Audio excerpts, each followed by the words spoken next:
আসসালামু আলাইকুম সবাইকে। আজকে তোমরা খুলনা ইউনিভার্সিটির এক্সাম দিয়ে আসছো। তো খুলনা বিশ্ববিদ্যালয়ের এক্সাম দিয়ে আসার পরে তোমরা সবচেয়ে বেশি যে জিনিসটা বলতেছো, ভাইয়া হ্যাঁ প্রশ্ন অনেক কঠিন হয়েছে। হ্যাঁ অবশ্যই প্রশ্ন তুলনামূলক যে ধারায় হওয়ার কথা তার চাইতে অনেকটাই কঠিন হয়েছে। দেখলাম যে ফিজিক্স ম্যাথ ভালোই ভালোই কয়েকটা প্রশ্নে ভালোই পেঁচাইছে। আবার যে খুবই কঠিন হয়েছে বিষয়টা এমন না।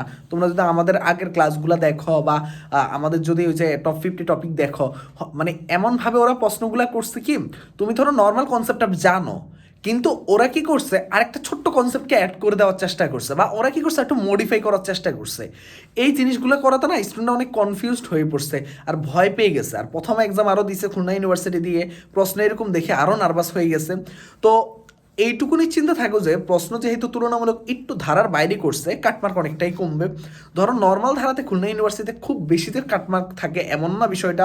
তোমরা যারা যারা 50% মার্ক মোটামুটি অ্যানসিওর করে আসতে পারছো, আই গেস আমার কাছে মনে হয় যে শেষ পর্যন্ত ভালো মার্কে ভালো একটা সিটও মানে পাওয়ার সম্ভাবনা আছে তোমার।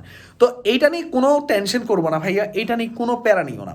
এটা একটা বিষয় গেল। তোমাদের সেকেন্ড যে বিষয়টা তোমরা আমার থেকে সবচেয়ে বেশি জানতে চাচ্ছ যে ভাইয়া ঢাকা ইউনিভার্সিটির এক্সাম নেক্সট কবে হতে পারে, এটা তো আসলে বলা খুবই মুশকিল। আসল কারণ হলো যে বর্তমানে দেশের যে পরিস্থিতি, সব কিছু মিলে এটা বলা আসলেই খুবই মুশকিল। তবে ঢাকা ইউনিভার্সিটি আমার যেটা মনে হচ্ছে যে ঢাকা বিশ্ববিদ্যালয় হয়তোবা তাদের অন্যান্য ইউনিটের পরীক্ষা যতদিন না শেষ হচ্ছে তার মাঝে হয়তোবা ইউনিটের পরীক্ষার ডেট দিবে না। তার মানে ওদের বাকি ইউনিটগুলোর পরীক্ষা যখন শেষ হবে তারপরে ইউনিটের পরীক্ষা। এই মাসে তো মোটেও হওয়ার চান্স আমার কাছে আমি দেখতেছি না। হয়তোবা তাহলে সামনের মাসে এখন কোন সময় হবে ওইটাই এখন কোশ্চেন থেকে যায়। তো ওইটাই আমি মানে বিষয়টা হলো কি, ওদের অন্যান্য ইউনিটের পরে এক্সাম হবে। তবে পরে বলতে কত পরে হবে, ধরো অন্যান্য ইউনিটের এক্সামটা শেষ হয়েছে তার পরের সপ্তাহে হয়ে গেল কি তোমার ঢাবি ইউনিটের এক্সামের ডেট দিয়ে দিতে পারে, যেহেতু মানে শুক্রবার অথবা শনিবারে পরীক্ষা নিবে। তো এটা হওয়ার চান্স অনেক বেশি আছে।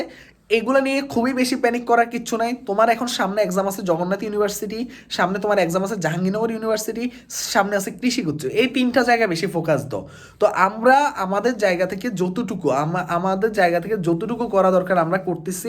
ইনশাল্লাহ তোমাদের ওই যে তোমরা বলতেছিলে ভাইয়া ম্যারাথন কবে আসবে, ম্যারাথন কবে আসবে, ম্যারাথন দিব ভাইয়া। একটু আমাদেরকে একটু স্থির হতে দাও, কারণ কৃষি ব্যাসের যেই পরিমাণ প্রেশার নিচ্ছি, ওদেরকে সব কিছু গুছিয়ে দেওয়া এ টু জেড কত সুন্দর করে গুছিয়ে দিচ্ছি, মানে এ টু জেড। যার কারণে আর কি সময় মানে ইয়া করে পারতেছি না। তবে ইনশাল্লাহ তোমরা এইটুকুনি চিন্তা থাকো যে ভাইয়াদের কাছ থেকে সর্বোচ্চ সাপোর্ট পাবা।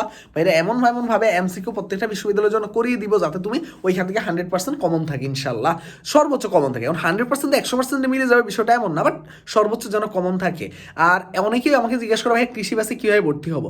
জাস্ট আমাদের যে হোয়াটসঅ্যাপ নাম্বারটা আছে 01314770610, হোয়াটসঅ্যাপে একটা মেসেজ দিবা, তোমাকে ওখান থেকে বাকি সব বিস্তারিত বলে দিবে যে কীভাবে তুমি ওয়েবসাইটে কী কী করবা না করবা সব কিছু একদম সুন্দর ওয়েতে তুমি যুক্ত হয়ে যাও। কারণ হলো যে সবচেয়ে কম্প্যাক্ট আকারে ক্লাসগুলো হচ্ছে যাদের টার্গেট কৃষি, এটা একটা বেস্ট একটা জার্নি হবে। কৃষির পাশাপাশি রাবি জাবি চবি এগুলো তো সাপোর্ট পাবা। ঠিক আছে, আল্লাহ হাফেজ, আসসালামু আলাইকুম।